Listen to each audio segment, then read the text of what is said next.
नमस्कार, Bharat express UP में आपका स्वागत है। मैं हूं हरिशंकर कुमार। उत्तर प्रदेश की रामपुर लोकसभा सीट को सियासत की धूरी माना जाता है। कभी आजम खां का दुर्ग कहे जाने वाली इस सीट पर बीजेपी ने उपचुनाव में कब्जा कर लिया है। इस सीट पर 50% से ज्यादा मुस्लिम हैं। यहां से 12 बार मुस्लिम चेहरे नुमाइंदगी कर चुके हैं। 2019 में इस सीट से सपा के वरिष्ठ नेता आजम खां चुनाव जीते थे, लेकिन सजा होने पर उनकी सदस्यता चली गई थी। 2022 के उपचुनाव में बीजेपी ने उनसे ये सीट छीन ली थी। अब यहां से घनश्याम लोधी सांसद हैं। बीजेपी ने उन्हें दोबारा उम्मीदवार बनाया है। सपा कांग्रेस गठबंधन ने यहां से अभी तक कोई उम्मीदवार नहीं खड़ा किया है। देखिए, जल्द ही रामपुर से समाजवादी पार्टी अपना प्रत्याशी घोषित कर देगा। रामपुर आज जौहर यूनिवर्सिटी के लिए जाना जाता है, जो माननीय आजम साहब ने समाजवादी पार्टी की मेहनत से बन के तैयार हुई, जहां गरीबों की शिक्षा की व्यवस्था की गई। तो जल्द ही समाजवादी पार्टी वहां से अपना प्रत्याशी घोषित करेगी और निश्चित रूप से भारतीय जनता पार्टी को रामपुर में हराने का काम करेगी। देखिए, जनता से समाजवादी पार्टी का संवाद है और बाई इलेक्शन में जिस तरह से भारतीय जनता पार्टी ने सरकारी मशीनरी का दुरुपयोग किया था, वो किसी से छुपा हुआ नहीं है। समाजवादी पार्टी अब भारतीय जनता पार्टी के हर हथकंडे का जवाब देने के लिए तैयार है। हमारी तैयारी पूरे देश में, उत्तर प्रदेश में है, रामपुर में भी है।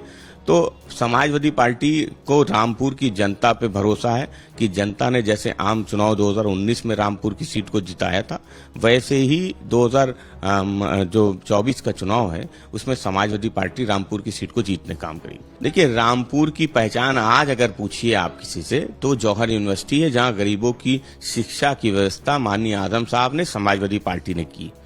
और जनता इस बात को कभी नहीं भूलेगी कि माननीय आजम साहब के साथ जो अन्याय भाजपा के सरकार में हो रहा है, जिस तरीके से शिक्षा के क्षेत्र में अगर माननीय आजम साहब ने गरीबों की शिक्षा के लिए कुछ व्यवस्था की, जौहर यूनिवर्सिटी बनाने का काम किया, तो उनके साथ किस तरीके का व्यवहार भाजपा की सरकार में हुआ, कैसे कैसे मुकदमे उन पे बकरी चोरी, किताब चोरी, शराब की दुकान में लूट जैसे मुकदमे लिखाए गए।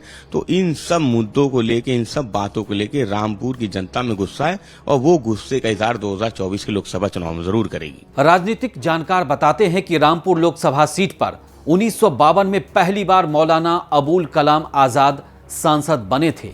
वो देश के पहले शिक्षा मंत्री भी बने थे। अब तक रामपुर लोकसभा सीट पर 18 चुनाव हुए हैं, जिसमें कांग्रेस ने सर्वाधिक 10 बार जीत दर्ज की है।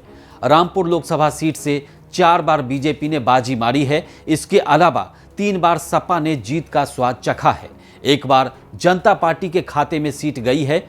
उत्तर प्रदेश की जिन सीटों पे इस बार सबकी निगाहें हैं, उनमें रामपुर सीट भी है। आपको पता होगा कि रामपुर मुस्लिम बाहुल इलाका है और यहाँ पे मुस्लिमों के मतदाताओं की संख्या करीब 52% है। जिस भी दल को या गठबंधन को या मुस्लिम मतदाता अपना वोट देते हैं, उसका प्रत्याशी विजयी होता है। आजादी के बाद अब तक यहाँ 18 बार चुनाव हो चुके हैं और इन 18 बार में 10 बार कांग्रेस, 4 बार बीजेपी, 3 बार सपा और 1 बार जनता पार्टी के प्रत्याशी ने यहाँ विजय हासिल की थी। पिछला चुनाव बीजेपी ने जीता था, जो उपचुनाव हुआ था, जो आजम खान की सीट सदस्यता जाने के बाद हुआ था। घनश्याम लोधी यहाँ से वर्तमान सांसद हैं। बीजेपी ने उन्हें दोबारा प्रत्याशी बनाया है और इस बार सपा और कांग्रेस का गठबंधन हुआ है। अब यह सीट सपा के खाते में जाएगी या कांग्रेस के खाते में जाएगी, अभी यह तय नहीं हो पा रहा है।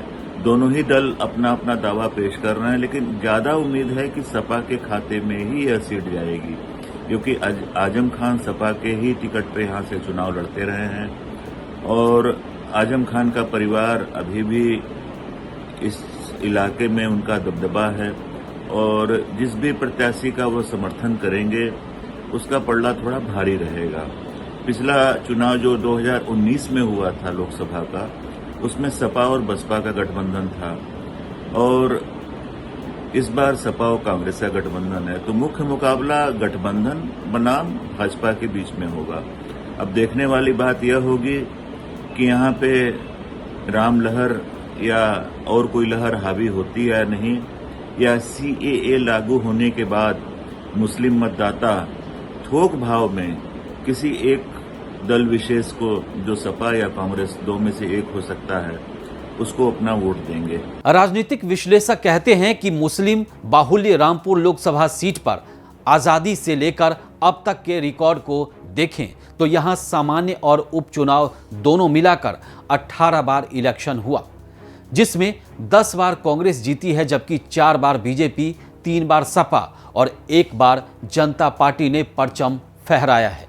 2019 के चुनाव में सपा बसपा का गठबंधन था, इस बार सपा कांग्रेस का गठबंधन है, लेकिन अभी तक तय नहीं हो पा रहा है कि सीट सपा के खाते में जाएगी या कांग्रेस के।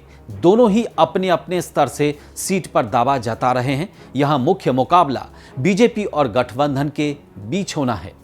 बेशक वर्तमान में बीजेपी के पास सीट है, लेकिन आजम खां का ये गढ़ और कांग्रेस के गठबंधन के चलते यहां बीजेपी का कमल खिलना आसान नहीं माना जा रहा है। चुनावी आंकड़ों पर गौर करें तो रामपुर सीट मुस्लिम बाहुल्य है और अब तक के रिकॉर्ड पर गौर किया जाए तो भले ही सबसे ज्यादा बार कांग्रेस ने सीट जीती हो, लेकिन 4 बार बीजेपी ने भी बाजी मारी है। बीजेपी की नजर मुस्लिम वोटरों पर भी है। इस सीट पर मुस्लिम वोटर निर्णायक साबित होंगे।